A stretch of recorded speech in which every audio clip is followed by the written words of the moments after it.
Hello everyone, welcome to my channel English grammar tutorial. আজ আমাদের English pedagogy mock test 9। এর আগে আমি 8টা মক টেস্ট করিয়ে দিয়েছি।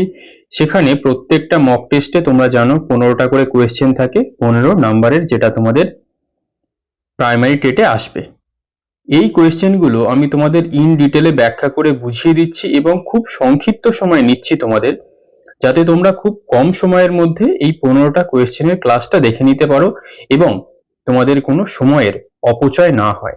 এছাড়া যে পিএসসি ক্লার্কশিপের ব্যাচটা 21 তারিখ থেকে শুরু হওয়ার কথা ছিল, তোমাদের যেহেতু 24 তারিখে পরীক্ষা রয়েছে এবং তোমরা অনেকেই ওই ব্যাচে ভর্তি হতে চাইছো, তাই তোমাদের জন্য আমি ওই 21 তারিখটা একটু এক্সটেন্ড করে দিলাম। তোমরা পরীক্ষা দিয়েই তারপরেই অ্যাডমিশন নেবে, মোটামুটি 25-26 তারিখের দিকে হয়ে যাবে। আমি ওটা 28 তারিখ থেকে শুরু করব, ঠিক আছে? কারণ তোমরা অনেকে রিকোয়েস্ট করেছিলে, তাই ওটাকে আমি একটু পিছিয়ে দিলাম।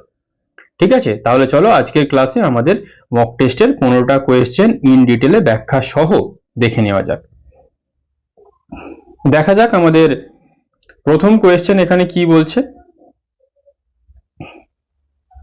প্রথম কোয়েশ্চেন এটা আমি নিয়েছি হচ্ছে সিটেট 16ই ফেব্রুয়ারি 2024 সালে যে পেপারটা এসেছিল সেখান থেকে এই 15টা কোয়েশ্চেন আমি নিয়েছি। প্রথম কোয়েশ্চেন কি বলছে? Skilled reading is. Skill reading মানে কি?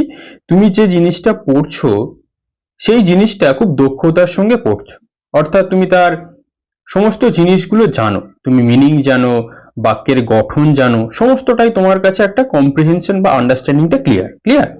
তাহলে প্রোগ্রেসিভ, ডেলিবারেট, কনস্ট্রাকটিভ আর ইমাজিনেটিভ। তাহলে তোমরা এখানে দেখেই বুঝতে পারছো স্কিল কথাটা যেহেতু রয়েছে, সেখানে সব থেকে ভালো কোন জিনিসটা এখানে যায়? কনস্ট্রাকটিভ। কারণ প্রোগ্রেসিভ মানে যেটা তুমি উন্নতি করছো এরকম কিছু একটা, ডেলিবারেট যেটা তুমি সহজাত মানে ইচ্ছাকৃতভাবে করছো, কনস্ট্রাকটিভ যেটা তুমি গঠনমূলকভাবে করছো, অর্থাৎ তুমি তার ইন ডিটেল সবকিছু জানো। আর একটা কি? ইমাজিনেটিভ, তুমি কল্পনা করে পড়ছো। তাহলে কি আমাদের সঠিক উত্তর হয়ে যাবে কনস্ট্রাকটিভ। এছাড়া যে রিকোয়েস্টটা আমি তোমাদের কাছে বারবার করি, 15টা কোয়েশ্চেনের পরে তোমরা অবশ্যই কটা কোয়েশ্চেন পারলে, 15-এর মধ্যে কত নাম্বার পেলে, সেটা কিন্তু অবশ্যই আমাকে কমেন্ট করে জানাবে।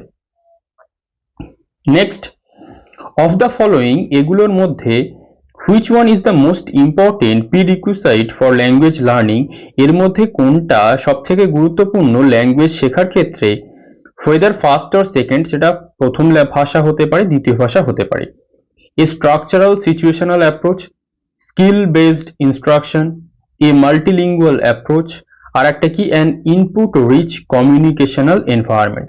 তাহলে আমরা যে কোনো ভাষা যখন শিখতে যাই, ভাষা মানে কি? যেটা দিয়ে আমরা কি কমিউনিকেট করি। যেমন আমরা এই বাংলা ভাষায় কমিউনিকেট করছি, অনেকে আমরা ইংরেজি ভাষায় কমিউনিকেট করি।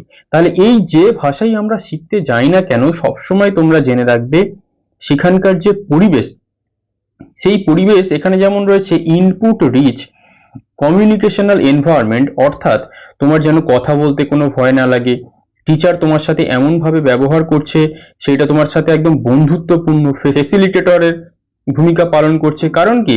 কারণ সে ওই কঠিন জিনিসটাকে, মানে ফেসিলিটেটর মানে কি? যে কোনো জিনিসকে সহজ করে দেয়। তাহলে এমনই একটা পরিবেশ বা বাতাবরণ তৈরি করেছে যেটা কি তোমাদের কাছে খুব রিচ, এখানে ধনী অর্থে ওই বড় লোক নয়, পরিবেশটা তোমার জন্য খুব ভালো শেখার জন্য। ক্লিয়ার? তাহলে অপশন 4 হয়ে গেল আমাদের answer. Next,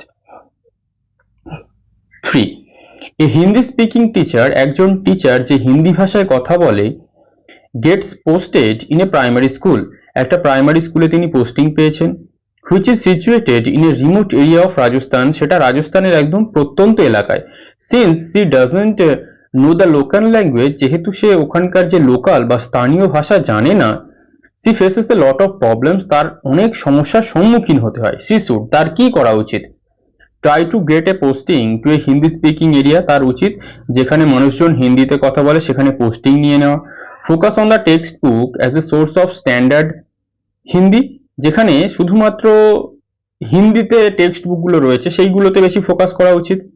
use the child's language as a resource while teaching, সে ওখানকার যে শিশুদের যে ভাষা সেটাকে সম্পদ হিসাবে ব্যবহার করবে টিচিং এর সময়।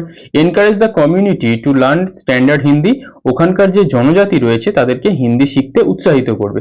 তাহলে কি সে ল্যাঙ্গুয়েজের ভাষাটাকে একটা রিসোর্স হিসাবে নেবে, কারণ এখানে তুমি বলতে পারো না যে যারা ওখানকার শিশুরা রয়েছে তাদের ভাষাটাকে বদলে দাও, এখানে তাদের ভাষাটাকে তোমাকে রিসোর্স হিসাবে গ্রহণ করতে হবে, দরকার হলে ওই ভাষাটাকে তোমাকে অ্যাডপ্ট করতে হবে এবং তোমাকে সেই মতো পড়াতে হবে। Clear? Next, while teaching children to read, যখন তুমি শিশুদেরকে পড়তে শেখাচ্ছ, at which point, কোন পয়েন্টে গিয়ে বা কোন কেন্দ্রতে গিয়ে should the teacher focus on comprehension, teacher শুধুমাত্র কি কম্প্রিহেনশন বা আন্ডারস্ট্যান্ডিং পাওয়ারের উপরে ফোকাস করবে। when children reach class 2, যখন চিলড্রেনটা ক্লাস 2 এ পৌঁছে যাবে। After children have learned how to decode, যখন চিলড্রেন শিখে যাবে কিভাবে ডিকোড করতে হয়, মানে কোনো কিছুকে ভাঙতে হয় বা কোনো কিছুকে ভেঙে ভেঙে বুঝতে হয়, কোনো কিছুকে ব্যাখ্যা করতে হয়, এইরকম। রাইট ফ্রম দ্য বিগিনিং, একদম শুরু থেকেই শুরু করে দেবেন। Once the children have mastered phonics, যখন শিশুটা ধ্বনিতত্ত্বটাকে কি করবে, মাস্টার করে নেবে, ভালো করে শিখে নেবে।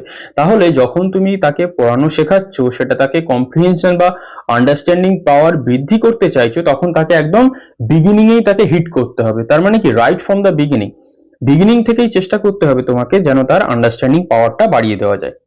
Clear? Next, here is the list of task, এখানে কিছু কাজের কথা বলা হয়েছে, commonly included in a language classroom, যেগুলো একটা ভাষার শিক্ষায় ইনক্লুডেড থাকে, অন্তর্ভুক্ত থাকে।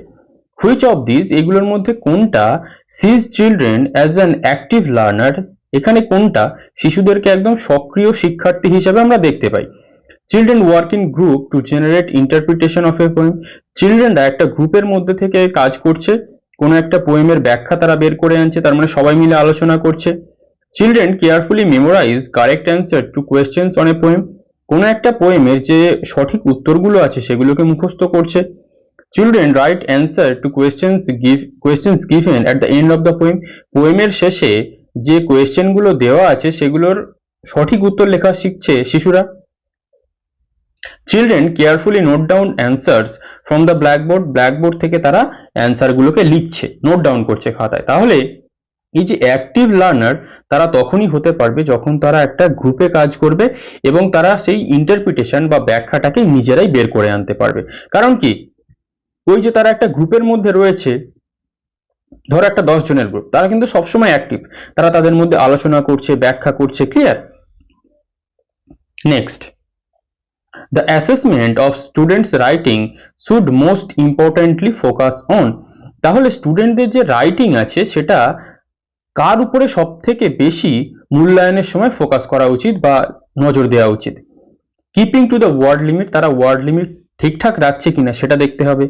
ইউজিং ইডিয়মস অ্যান্ড মেটাফোর্স, তারা ইডিয়মস আর মেটাফোর্স এর ইউজ করছে কিনা বা ব্যবহার করছে কিনা সেটা দেখতে হবে রাইটিং এ। কারেক্ট স্পেলিং অ্যান্ড গ্রামার, তারা সঠিক বানান এবং গ্রামার লিখছে কিনা। আর একটা কি এক্সপ্রেশন অ্যান্ড আইডিয়াস, তাদের যে প্রকাশভঙ্গি, তাদের যে ধ্যান ধারণা সেটা রাইটিং এ ঠিকঠাক আছে কিনা, সেটাই সব থেকে গুরুত্বপূর্ণ।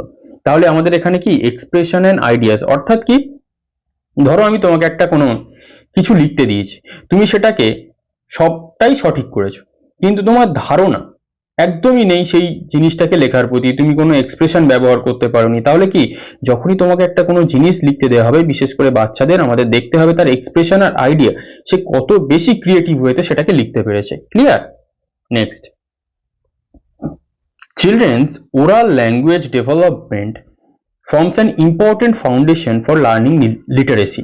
Which of the following classroom practices enables oral language development? তাহলে এই যে প্রথম পার্টটা রয়েছে, এই প্রথম পার্টটার আমাদের কোনো ভূমিকা নেই, দ্বিতীয় পার্টটাই আমাদের প্রশ্ন, যে আমাদের কোন ক্লাসরুমের অভ্যাস করলে আমাদের যে ওরাল ল্যাঙ্গুয়েজ মানে কি, আমাদের এই যে মৌখিক ভাষায় যে আমি তোমাদের এখানে কথা বলছি, এই জিনিসটা আমাদের সব থেকে বেশি ডেভেলপ করবে।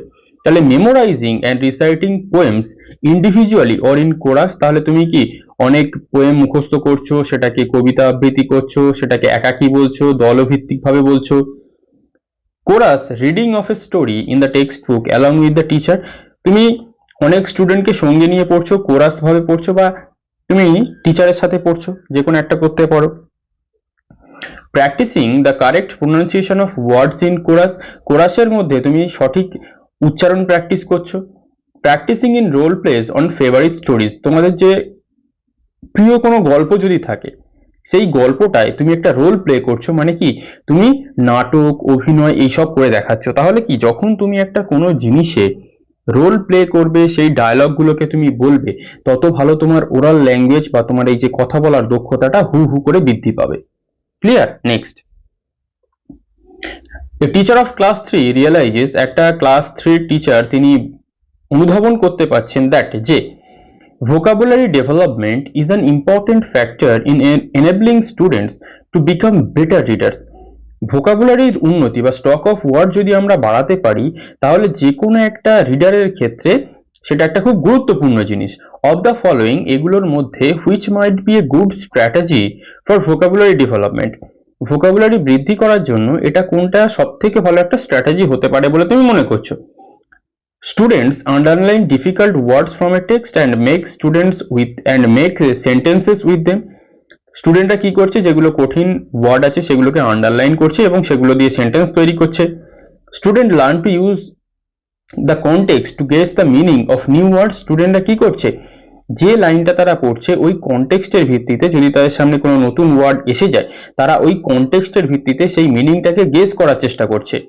Student memorise extensive word list of synonym and antonym, তারা অনেক সিনোনিম আর অ্যান্টোনিম মুখস্থ করছে। Students consult a dictionary whenever they come across a new word, যখন তারা একটা নতুন ওয়ার্ডের সম্মুখীন হচ্ছে তারা ডিকশনারি খুলে মানেটাকে দেখে নিচ্ছে। তাহলে সব থেকে ভালো এখানে পদ্ধতি কোনটা? কনটেক্সটের ভিত্তিতে যদি তুমি কোনো মিনিং গেস করো, সেটাতে তোমার উত্তর সঠিক হওয়ার সম্ভাবনা 99%। একটা কনসেপ্ট তোমরা জেনে রাখবে, যদি তোমাদের সিনোনিম বা অ্যান্টোনিম পরীক্ষা এসে যায় প্যাসেজ থেকে, এবং যদি তোমাদের ওটা একদম আনকমন এসে যায়, তোমরা চলে যাবে ডাইরেক্ট প্যাসেজে, সেখানে দেখবে ওখানে কি বলতে চাইছে, ওই রকম ভাবে যদি তোমরা গেস করার চেষ্টা করো, তাহলে দেখবে তোমাদের উত্তর সঠিক হওয়ার সম্ভাবনা 90% থেকে যাবে। Clear? Next, Mrs Sinha asks prediction questions as she reads aloud a story to her class 3 students. She does this too. অর্থাৎ মিসেস যে সিনহা রয়েছেন, তিনি একজন টিচার, শিক্ষিকা, তিনি কি করছেন, আন্দাজ করা মানে অনুমান করতে পারে এইরকম প্রশ্ন তিনি করছেন যখন তিনি কোন একটা গল্প ক্লাস 3 স্টুডেন্টদেরকে পড়াচ্ছেন। She does this too. তিনি এটা কেন করছেন? ইমপ্রুভ স্টুডেন্টস ভোকাবুলারি, স্টুডেন্টদের ভোকাবুলারি বৃদ্ধি করার জন্য। মেক দ্য স্টোরি ইন্টারেস্টিং, গল্পটাকে ইন্টারেস্টিং করার জন্য। ফোকাস অন কম্প্রিহেনশন, তারা যাতে ওইটাকে ভালোভাবে বুঝতে পারে সেইটা তিনি চেষ্টা করছেন খুব বেশি করে। আর help students remember important details in the story, অর্থাৎ কি গল্পের মধ্যে যে ইম্পর্টেন্ট ডিটেলস বা তথ্যগুলো রয়েছে সেগুলোকে তিনি মনে করার জন্য বা স্মরণে রাখার জন্য হেল্প করছেন। অর্থাৎ কি এই যে যখনই তিনি প্রেডিকশন কোয়েশ্চেন করছেন এবং ওইটাকে তিনি জোরে জোরে পড়ছেন, তার মানে কি তিনি ফোকাসেস অন কম্প্রিহেনশন, তাদের বোধ শক্তির উপরে তিনি সব থেকে বেশি গুরুত্ব দিচ্ছেন। কারণ কি যখনই তিনি প্রেডিকশন বা আন্দাজ করার কোনো কোয়েশ্চেন করছেন, তখন তারা কি করছে, তখন তিনি তাদের ওটাকে প্রিভিয়াস নলেজের সাথে কানেক্ট করার চেষ্টা করছে। তত ভালো, যত ভালো তারা প্রিভিয়াস নলেজের সাথে কানেক্ট করতে পারবে, তত ভালো কিন্তু তাদের কম্প্রিহেনশন পাওয়ার বা আন্ডারস্ট্যান্ডিং পাওয়ারটা বৃদ্ধি পাবে। Clear? Next, before student start reading a story title, একটা গল্প পড়া শুরু করার আগে সেই গল্পটার নাম কি, টাইটেলটার নাম কি, ব্রাভো বিট্টু, অর্থাৎ কি সাহসী Bittu. The teacher initiates a discussion with them on bravery, অর্থাৎ ব্রেভারি, অর্থাৎ কি এই গল্পটা শুরু করার আগে তিনি তাদের সাহসিকতা নিয়ে একটা ডিসকাশন বা আলোচনা করতে চাইছেন। What is the teacher trying to achieve through this activity, এই অ্যাক্টিভিটিটার মাধ্যমে টিচার কি করতে চাইছেন, অর্থাৎ তিনি সাহসী বিট্টু, সেই গল্পটা তো পড়াচ্ছেন আমরা বুঝতে পারছি, কিন্তু তিনি সাহসিকতা নিয়ে কেন একটা লেকচার দিতে চাইছেন দেখা যাক। Activate the previous knowledge of the student, অর্থাৎ স্টুডেন্টের যে পূর্ববর্তী জ্ঞান আছে সেটাকে জাগ্রত করা। Activate the intellectual stance of student, স্টুডেন্টদের যে বুদ্ধিমত্তা আছে সেটাকে অ্যাক্টিভেট করা, সক্রিয় করা। অ্যাক্টিভেট এনথুজিয়াজম ইন স্টুডেন্ট, স্টুডেন্টদের মধ্যে উৎসাহ বৃদ্ধি করা বা সক্রিয় করা।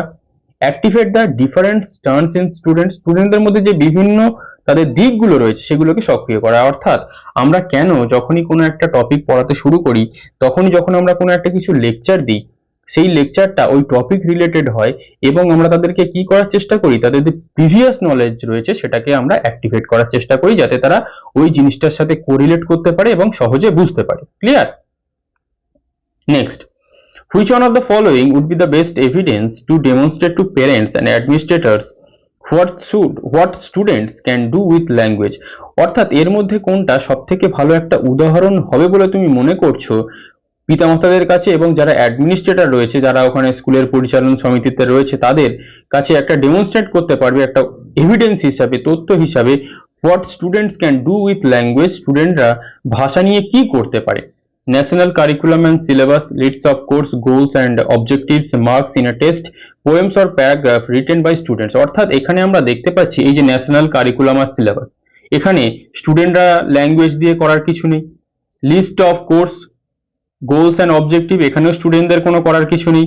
মার্কস ইন টেস্ট, এখানেও স্টুডেন্টদের কিছু করার নেই। অর্থাৎ ল্যাঙ্গুয়েজ নিয়ে তারা কি করতে পারে, তারা কোনো পোয়েম লিখতে পারে, তারা কোনো প্যারাগ্রাফ লিখতে পারে। যখনই তারা এইগুলো নিজে থেকে লিখবে তখনই আমরা কি করব, বুঝতে পারবো যে what students can do with language, তখনই আমরা সেটাকে জাজ করতে পারবো। একদমই বেসিক একটা কোয়েশ্চেন ছিল, কিন্তু একটু ঘুরিয়ে ফিরিয়ে দেওয়া ছিল।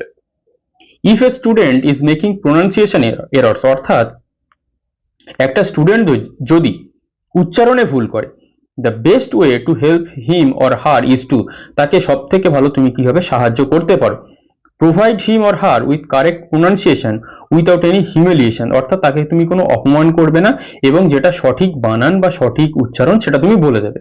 Call his or her parents and complain, তার পিতামাতাকে ডাকবে এবং অভিযোগ জানাবে। Scold him or her in class for incorrect pronunciation, ভুল উচ্চারণ করার জন্য তুমি ক্লাসে তাকে বকাবকি করবে। mock at him in her class mock at him or her in class for incorrect pronunciation, এবং এই যে ভুল করার জন্য তাকে নিয়ে তুমি ব্যঙ্গ করবে, ইস তুমি পারো না, এই পারো না, এইসব করবে। অর্থাৎ যদি কেউ উচ্চারণে ভুল করে সব থেকে ভালো কি তুমি তাকে কি করবে, provide him with correct pronunciation, যেটা সঠিক উচ্চারণ সেটা তুমি বলে দেবে, উইথাউট এনি হিউমিলিয়েশন, এবং তুমি তাকে ক্লাসে কিন্তু কোনো অপমান করবে না, তাহলে কিন্তু স্টুডেন্টরা ক্লাসে ভয় পেয়ে যাবে এবং তারা কোনো কাজ করতে ভয় পাবে, তাদের কিছু শেখাও হবে না। Clear? Scribbling is a stage of dash, স্ক্রিবলিংটা কি ধরনের পর্যায়, স্পিকিং, লিসনিং, রাইটিং, রিডিং। আমরা কি জানি বাচ্চারা কেমন করে, তোমরা দেখবে বাচ্চারা খাতায় এরকম করে, তারা খাতায় এরকম করে, অর্থাৎ যেটাকে আমরা বাংলাতে বলি হিজিবিজি। তাহলে হিজিবিজিটা একটা কিসের পর্যায়, রাইটিং এর পর্যায়। একদম মুখস্থ রেখে দেবে, যদি মনে রাখতে না পারো তাহলে স্ক্রিবলিং মানে কি, এরকম বাচ্চারা যখন খাতায় হিজিবিজি করে সেটাই হচ্ছে scribbling. Clear? A primary teacher should introduce reading through, একটা প্রাইমারি টিচারের কিভাবে পড়ানোটা শুরু করা উচিত, তাহলে stories, picture book, alphabet books only, phonic technique. তাহলে আমরা কি জানি, কোনো জিনিস বাচ্চাদেরকে যদি গল্পচ্ছলে পড়ানো হয়, এবং যদি তুমি ক্লাস 1 বা 2 এর কোনো ছাত্র বা ছাত্রী, যখন তুমি ক্লাসে গেলে, কোনো যখন দেখবে অনেক ছাত্রছাত্রী আছে এবং তুমি একটা কোনো গল্প বলে কোনো ক্লাসকে শুরু করবে, তত বেশি কিন্তু তাদের ইন্টারেস্টটা জাগ্রত হবে। তাহলে কি এখানে সঠিক উত্তর স্টোরিজ। ক্লিয়ার? অনেক সময় দেখবে তোমরা যেটা প্রাইমারি বোর্ড আগে দিয়েছিল পিকচার বুক, যেহেতু এখানে প্রাইমারি বোর্ড দিয়েছে আমরা দুটোকেই সঠিক ধরতে পারি, কিন্তু মোস্ট ইম্পর্টেন্ট যেটা হচ্ছে সেটা stories. Clear? Choose the correct spelling, এটা কিন্তু কোনো পেডাগজির কোয়েশ্চেন নয়, যেহেতু এটা ওই সেটেই ছিল 15টা, তাই আমি নিয়েছি। তাহলে চুজ দ্য কারেক্ট স্পেলিং, এখানে কোনটা সঠিক স্পেলিং সেটা বলতে হবে। তাহলে ডাজেন্ট, ডাজেন্ট, ডাজেন্ট, ডাজেন্ট।